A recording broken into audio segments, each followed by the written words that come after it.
નમસ્કાર વિદ્યાર્થી મિત્રો, હું રાકેશ બાદાણી ફરીથી આપનું હાર્દિક સ્વાગત કરું છું વિરાતન પોલિટેકનિક ઓનલાઈન ક્લાસીસમાં. મિત્રો, આપણે ડોમેસ્ટિક વાયરિંગના ઇન્સ્ટોલેશન અને એના એસ્ટિમેશન વિશે વાત કરી રહ્યા હતા.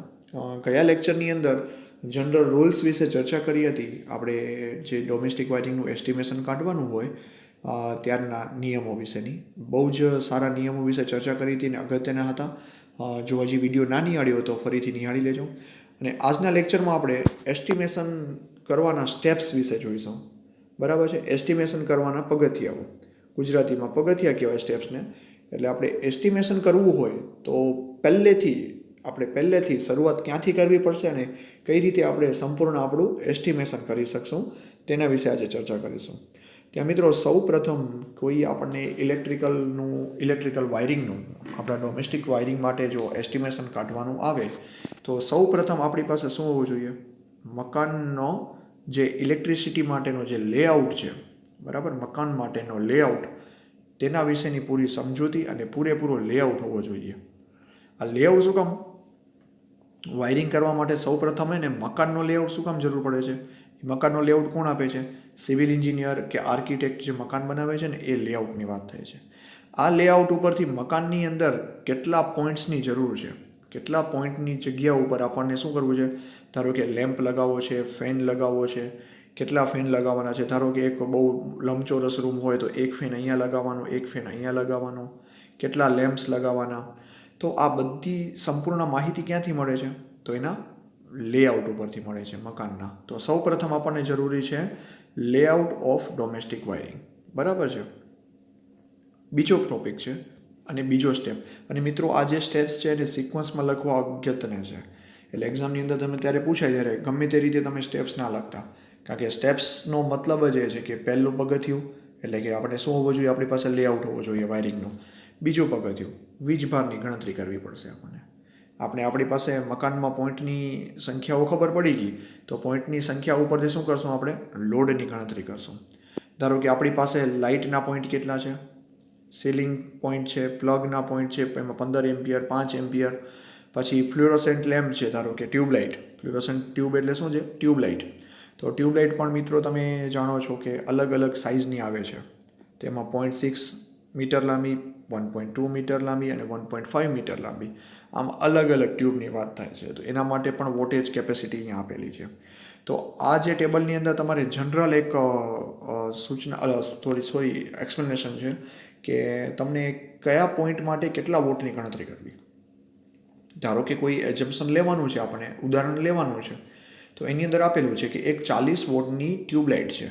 તો આપણને કોઈ ટેન્શન નથી.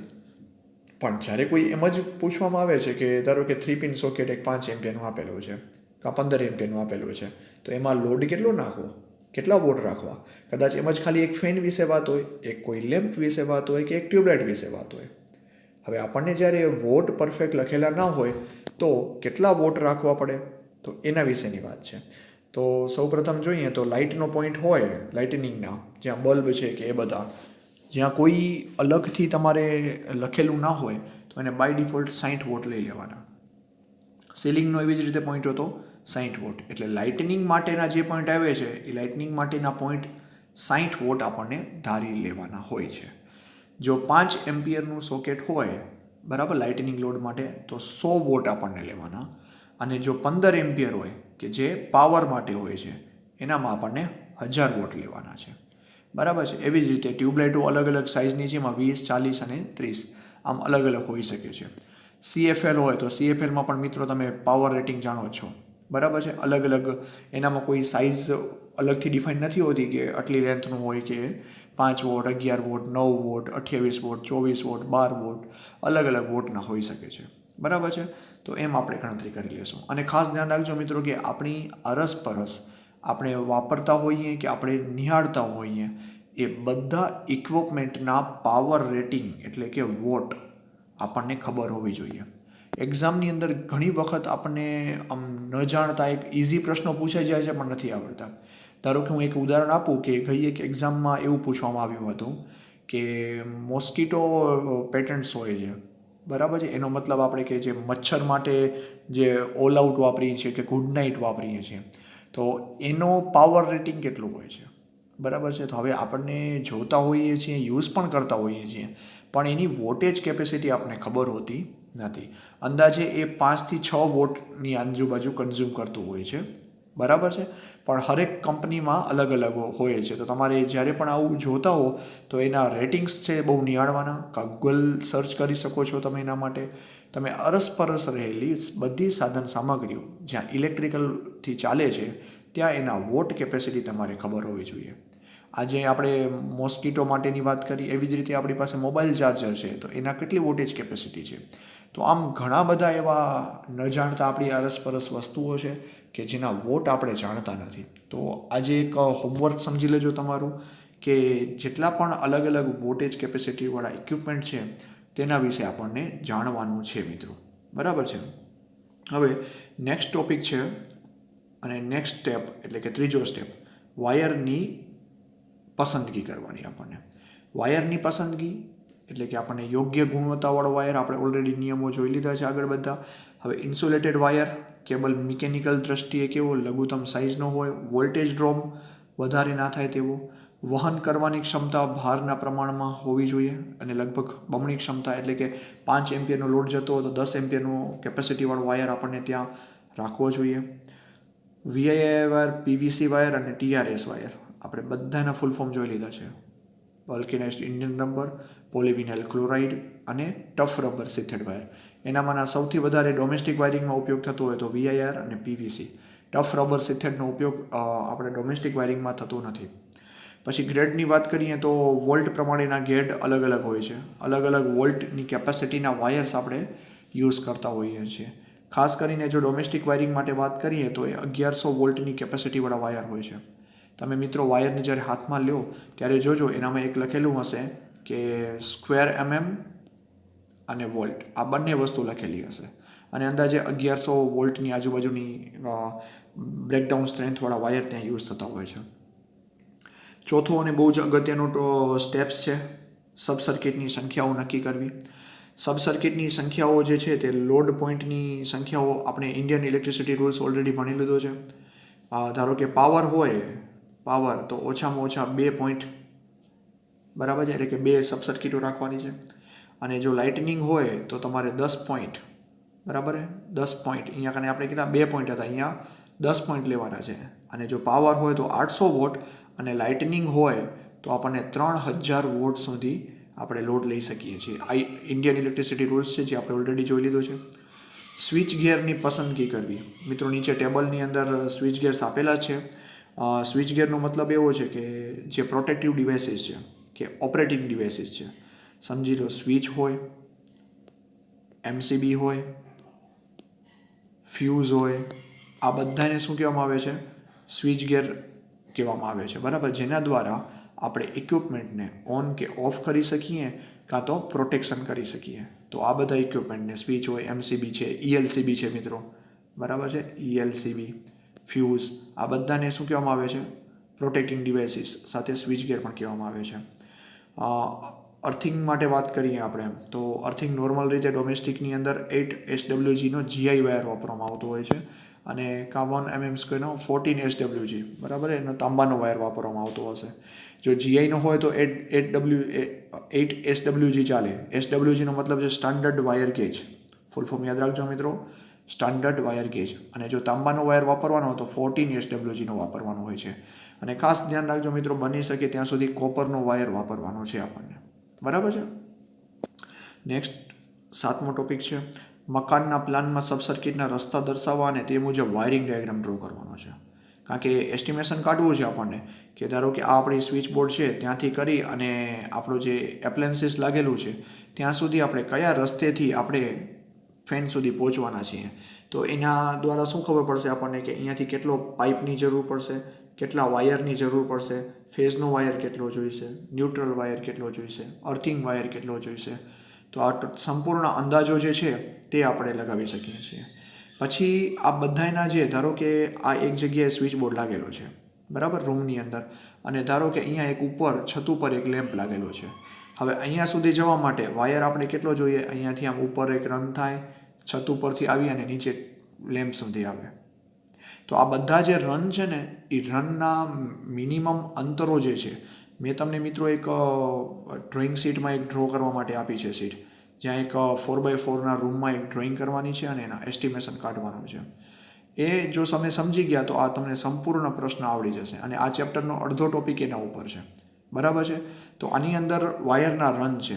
તો વાયરનો રનનો મતલબ શું થાય મિત્રો, કે ધારો કે એક વાયરને આપણે આવી રીતે ઉપરથી આમ સ્વિચ બોર્ડથી છત તરફ આવી રીતે ડ્રો કરાવી છીએ, પછી છતમાંથી આમ આડી આપણે દિવાલ ઉપર રન થતો હોય અને દિવાલથી નીચે પાછો ધારો કે કોઈ બીજા સ્વિચ બોર્ડની અંદર આવતો હોય, તો આ બધાને રન કહેવાય. એનામાંનો આ પહેલો જે રન જે છે તેને હોરિઝોન્ટલ રન કહેવાય છે અને આને વર્ટિકલ રન પણ કહી શકાય છે. બરાબર છે. તેમ હવે જો વાયરના રનની વાત કરીએ તો ઉપર ધારો કે છત આપણી અહીંયા છે, એઝ્યુમ કરો કે છત આપણી અહીંયા છે, તો વાયરની જે આપણે રન કરાવવાનું હોય છે, આ ધારો કે અહીંયા આપણે વાયરનું રન કરાવીએ તો આ બંને વચ્ચેનું જે અંતર જે છે તે મિનિમમ છતથી કેટલું રાખવાનું છે, 0.5 મીટરનું અંતર રાખવાનું છે. એટલે છતથી આપણે નીચે 0.5 મીટરના અંતરે આપણને અહીંયા શું ફિટ કરવાનું છે, વાયર આપણને રન કરાવવાનો છે. એ કન્સીલ્ડ હોય કે કન્ડ્યુક્ટ હોય. બરાબર છે. અને ધારો કે આપણે આઉટર સરફેસમાં ધારો કે વાયર હોય તો પણ આપણે આ બંને વચ્ચેના અંતર જે છે તે 0.5 મીટર અંતર રાખવાનું છે. પછી બીજો ટોપિક કે લેમ્પની ઊંચાઈ. લેમ્પ ધારો કે આ આપણી જમીન છે, બરાબર, જે ભોયતળિયું છે. ભોયતળિયાથી ઉપર આપણે જ્યારે લેમ્પ લગાવીએ છીએ ત્યારે ભોયતળિયાથી 2 મીટરના અંતરે, એટલે આ લેમ્પની સાઇઝ કેટલી થઈ જશે, 2 મીટરના અંતરે આપણે લેમ્પ લગાવશું. ભોયતળિયાથી 2 મીટર ઉપર આપણને લેમ્પ લગાવવાનો છે. એટલે ધારો કે આપણી સામે દિવાલ હોય, તળિયાથી દિવાલ, તો દિવાલની ઉપર આપણે તળિયાથી કરી અને દિવાલ સુધી 2 મીટરનું અંતર રહેવું જોઈએ. પછી મેઇન સ્વિચની ઊંચાઈ. મેઇન સ્વિચ એટલે મિત્રો કઈ, એનર્જી મીટર આપણું જે લાગેલું છે એના પછી જે તરત જ મેઇન સ્વિચ આવે છે ને એ સ્વિચની વાત થાય છે. તો મેઇન સ્વિચ જે છે તેની ભોયતળિયાથી ઊંચાઈ કેટલી રાખવાની, એટલે કે જમીનથી, ધારો કે આપણી આ જમીન છે ત્યાંથી ઊંચાઈ એની 1.5 મીટર રાખવાની છે.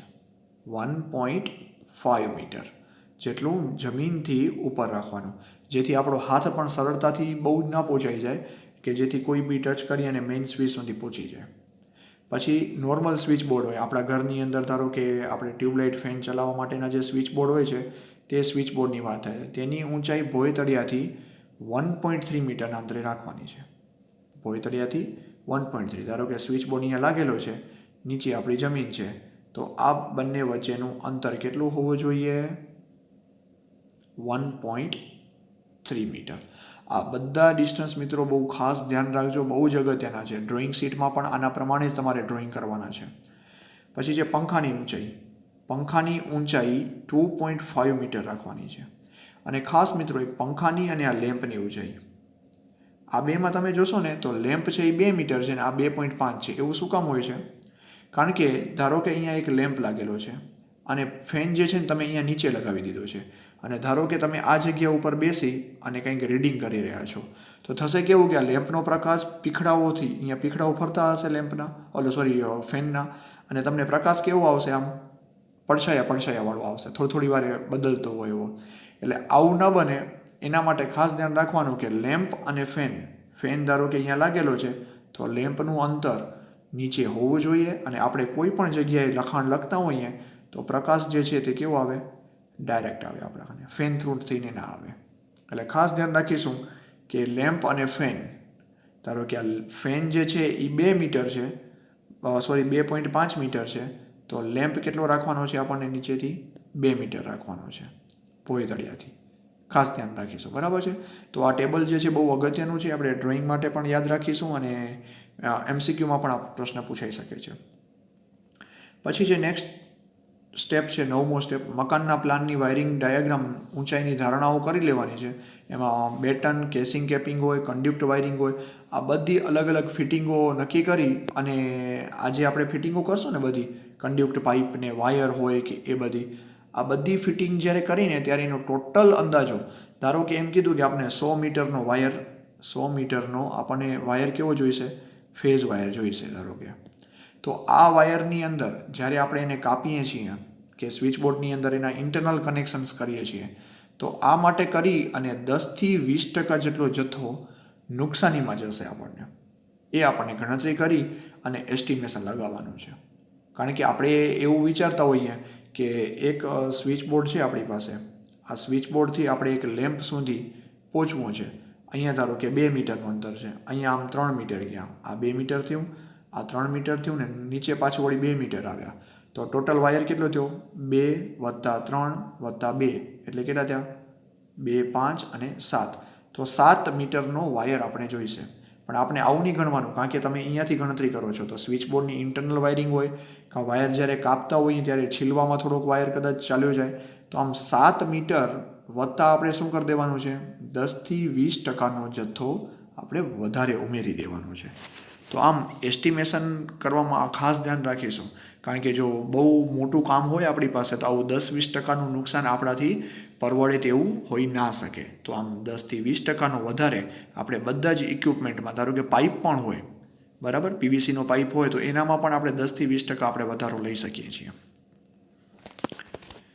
નેક્સ્ટ ટોપિક છે કે અર્થ વાયરની લંબાઈ નક્કી કરવાની. બરાબર, જેવી રીતે ફેઝ અને ન્યુટ્રલ વાયર થઈ ગયા, ફેઝ થઈ ગયો, ન્યુટ્રલ થઈ ગયો, એવી રીતે અર્થિંગ વાયરની સાઇઝ નક્કી કરવાની અને અર્થિંગ આપવાનું. પછી જે મકાનના પ્લાન અને વાયરિંગ ડાયાગ્રામ ઉપરથી સ્વિચ, પ્લગ, સોકેટ, બીજા માલ સામાનની ગણતરી કરવાની. અત્યાર સુધી આપણે કેમ વાયર્સની ગણતરી કરી, એવી રીતે આપણને હવે પ્લગ, સોકેટ અને કેટલા એસેસરીઝ લાગવાની છે તેની ગણતરી કરવાની છે. અને આપણને આખું એક ટેબલ બનાવવાનું છે જે ક્વોન્ટિટી સાથે આપણી એક સમજૂતી આપશે. તમે આ ટેબલ નંબર 3.2 જોઈ શકો છો એવી રીતનું, જે અહીંયા માલ સામાનની વિગત લખશું, કેટલી વસ્તુ જોઈએ છે, આ જે છે એકમ છે કે કેટલા વોટની કે વોલ્ટેજની કે સ્ક્વેર mm કે એ બધું. પછી કેટલો જથ્થો જોઈશે, કેટલો એનો ભાવ આપણે પડી શકશે, એક યુનિટનો ભાવ કેટલો છે, કુલ કિંમત કેટલી થાય છે, અને કોઈ રિમાર્ક્સ આપવા હોય તો તે. આમ એક ક્વોન્ટિટી માટેની એક શીટ છે કે કેટલા માલ સામાનની આપણને જરૂર પડવાની છે. બરાબર છે, તેમ આપણે માલ સામાન આપણે અલગ અલગ લઈ શકશું. નેક્સ્ટ છે વાયરિંગના પ્રકાર મુજબ આપણને પોઈન્ટ દીઠ બધી મજૂરીની કિંમત પણ નક્કી કરવાની. કારણ કે પોઈન્ટની કિંમત તમે જાણો છો મિત્રો કે અત્યારે નોર્મલ જ્યારે બજારની અંદર પોઈન્ટ ઉપર ભાવ ચાલે છે કે એક પોઈન્ટનો 150 રૂપિયા મજૂરી, એક પોઈન્ટની 135 રૂપિયા મજૂરી. હવે જો લાઇટ કે ફેનની વાત કરીએ તો દરેક પોઈન્ટ માટે એની મજૂરીની ગણતરી થાય. પછી 5 એમ્પિયરનું સોકેટ હોય તો અડધા પોઈન્ટની ગણતરી. આવું શું કામ? કારણ કે સોકેટનું તમે જાણો છો મિત્રો કે સ્વિચ બોર્ડની અંદર ધારો કે અહીંયા એક સોકેટ લાગેલી છે 3 પિન, તો એની સ્વિચ ક્યાં હોય? એની નજીક જ હોય. અહીંયાથી અહીંયાનું વાયરિંગ કરવી હોય તો સરળતાથી થઈ જાય. હવે ધારો કે અહીંયા એક બીજી સ્વિચ લાગેલી છે કે જે લેમ્પ ચલાવે છે, તો લેમ્પ માટે તો વાયરિંગ આપણે ક્યાંય ખેંચી જવી પડે.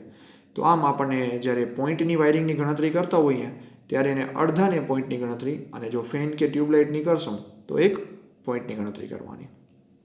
પછી મેઇન સ્વિચ કે ડિસ્ટ્રીબ્યુશન બોર્ડ હોય, ધારો કે મેઇન સ્વિચ છે કે ત્યાંથી આપણને સબ સર્કિટો અલગ અલગ બનાવવાની છે, ત્યાં MCB ફિટ કરવાની છે, ફ્યુઝ ફિટ કરવાના છે, તો એનું એક પોઈન્ટ હોય છે. કોઈ જગ્યાએ 2 પોઈન્ટની પણ ગણતરી થાય છે કે ધારો કે એક સબ સર્કિટ માટે આપણે ફ્યુઝનું જોડાણ કરીએ છીએ તો એનો યુનિટ કેટલા થાય કે તો 2 પોઈન્ટની ગણતરી થાય. પાવર સર્કિટ હોય તો પાવર સર્કિટમાં રનિંગ મીટર પ્રમાણે વધારે ચાલતું હોય, કારણ કે પાવર સર્કિટમાં હેવી વાયર અંદર યુઝ કરવાનો હોય છે અને અલગ અલગ જગ્યાએ, ધારો કે સમજી લો એસીની વાયરિંગ કરવી છે તો ઘણા ઘરમાં કેવું હોય કે મીટરથી કરીને જે એસીનો વાયર અલગથી રાખવામાં આવે છે, તો આમ હોરિઝોન્ટલ ને વર્ટિકલ રન છે ને બહુ લાંબો પડી જાય. તો એટલા માટે ધારો કે એક એનર્જી મીટરથી આપણે એક રૂમ છે જે બહુ જ પાછળ આવેલો છે, અહીંયાથી કરીને એસીનું કનેક્શન અહીંયા લઈ જવું છે તો બહુ બધી મુસીબત પડતી હોય છે. તો આમ આ કામ માટે આપણે ઇલેક્ટ્રિશિયન હોય છે પાવર સર્કિટમાં રનિંગ મીટર ઉપર ચાલતા હોય છે. બરાબર છે. બેટન ટાઈપ વાયરિંગ હોય, વુડનની તો હવે ખાસ રહી જ નથી, આ બધી જગ્યાએ પીવીસીની થઈ ગઈ છે, તો 100થી 150 પ્રતિ પોઈન્ટ ચાલે છે. એવી રીતે એમ અલગ અલગ બધી વાયરિંગ માટે 100થી 200 રૂપિયા સુધીનો ભાવ ચાલતો હોય છે. અને સૌથી વધારે ભાવ જે છે તે કન્સીલ્ડ વાયરિંગમાં ચાલતો હોય છે. કન્સીલ્ડ કન્ડક્ટ વાયરિંગ એટલે આપણે જ્યારે દિવાલની અંદર વાયરિંગ કરવી હોય, ઉપર પ્લાસ્ટર કરવું હોય તો દેખાતી ના હોય એવી વાયરિંગ, એનામાં વધારે ભાવ એટલા માટે હોય છે મિત્રો કે જ્યારે કોઈ હોરિઝોન્ટલ કે વર્ટિકલ રનમાં આપણે આવી રીતે કરતા હોય ને ત્યારે દિવાલમાં ખાંચા પાડવા પડે છે. આ બધા ખાંચા પાડી અને પાઇપ બેસાડવાના હોય છે, તો એનો ભાવ જે છે તે વધી જતો હોય છે. માલ સામાનની કિંમત જે પણ આપણે કરીએ છીએ બરાબર, ધારો કે આ બધો માલ સામાન સોરી આ તો બધા પોઈન્ટ ગણતરી છે, ઉપર જે આપણે આ માલ સામાનની જે ગણતરી કરી છે એ માલ સામાનની ગણતરીમાં આપણને શું કરવાનું છે, પરચુરણ 10% ખર્ચ વધારે લખવાનો છે, કારણ કે ન જાણતા પણ પરચુરણ ખર્ચ થઈ શકે છે બરાબર છે. તો માલ સામાનમાં આપણે 10% જે ઉમેરી દેવાનું છે. હવે આમ આપણે જે ઉપરના પોઈન્ટ જોયા છે 12, 13 ને 14 એ બધાનો સરવાળો કરીને કુલ અંદાજિત રકમ આપણે શું કરશું, વાયરિંગ ઇન્સ્ટોલેશન માટે મળે છે. 12, 13 અને 14 એટલે મિત્રો 12 એટલે કે આપણું ટોટલ ક્વોન્ટિટી, કેટલી ક્વોન્ટિટીમાં વસ્તુ જોઈશે.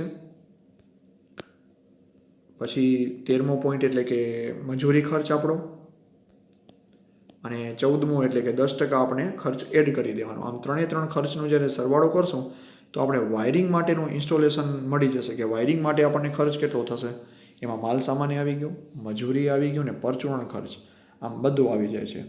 આમ હવે શું થાય કે કુલ અંદાજિત રકમ જે છે તે કુલ પોઈન્ટ વડે ભાગી દેવાની, જેથી પોઈન્ટ દીઠ આપણને ખર્ચ મળી જાય. ટોટલ શું થાય કે ધારો કે આપણે એમ થયું કે ટોટલ સમજી લો કે 5,000 રૂપિયા થયા, ધારો કે 5,000 રૂપિયા થયા ને 10 પોઈન્ટ માટે આપણે ગણતરી કરતા હોઈએ તો શું કરવાનું, 5,000 ભાગ્યા 10 કરી દો તો શું મળે આપણને, 500 મળે. તો 500 રૂપિયા એક પોઈન્ટનો આપણે માલ સામાન અને મજૂરી ખર્ચ એટલે કે લમસમ ટોટલ ખર્ચ આપણે કેટલો આવ્યો, 500 રૂપિયા આવ્યો બરાબર છે. આમ અંદાજિત રકમ પ્રતિ પોઈન્ટ આપણે મેળવી શકીએ છીએ બરાબર. આમ આપણે ટોટલ જે ડોમેસ્ટિક વાયરિંગનું એસ્ટિમેશન લાગી ગયું. કારણ કે કોઈ બી એસ્ટિમેશન આપણે જ્યારે લગાવતા હોઈએ તો એસ્ટિમેશન કેવું હોય, કાં માલ મજૂરી સાથે હોય છે કાં ખાલી મજૂરી ઉપર હોય છે. તો જો ટોટલ સરવાળો કરશું આપણે તો શું મળશે આપણને, મજૂરી ખર્ચ અને માલ સાથેનો આપણને મળી જશે. તો આમ આપણું અહીંયા એસ્ટિમેશન પૂરું થાય છે. જો તમે આ જ સ્ટેપ્સથી ફોલો કરશો બધા સ્ટેપ, ટોટલ આપણા કેટલા સ્ટેપ થયા મિત્રો, 14 સ્ટેપ થયા છે. આ 14 સ્ટેપ છે જે આપણે અંદાજો આપે છે, અને 15, 16 ને 17 આ ખાલી બતાવવા માટેના સ્ટેપ છે. ઓકે, તો આમ આ બધા સ્ટેપ્સને ધ્યાનથી ફરીથી સમજી લેજો. બહુ જ અગત્યના ટોપિક છે, અને એક્ઝામ પોઈન્ટ ઓફ વ્યૂ સાથે સાથે તમે ભવિષ્યમાં કોઈ પોતાનું કામ રાખવાના હો તો એના માટે પણ આ બહુ જ અગત્યનો ટોપિક છે બરાબર છે. તો આમ આપણું અહીંયા એસ્ટિમેશન જે છે તે પૂરું થાય છે, કે જે એસ્ટિમેશનના સ્ટેપ્સ છે તે અહીંયા આપણા પૂરા થાય છે ડોમેસ્ટિક વાયરિંગ માટે એસ્ટિમેશન. ઓકે, તો આશા રાખું છું કે વિડીયોમાં મિત્રો તમે સમજણ પડી ગઈ હશે. ફરી મળીશું આવા જ નવા ટોપિક સાથે. ધન્યવાદ મિત્રો.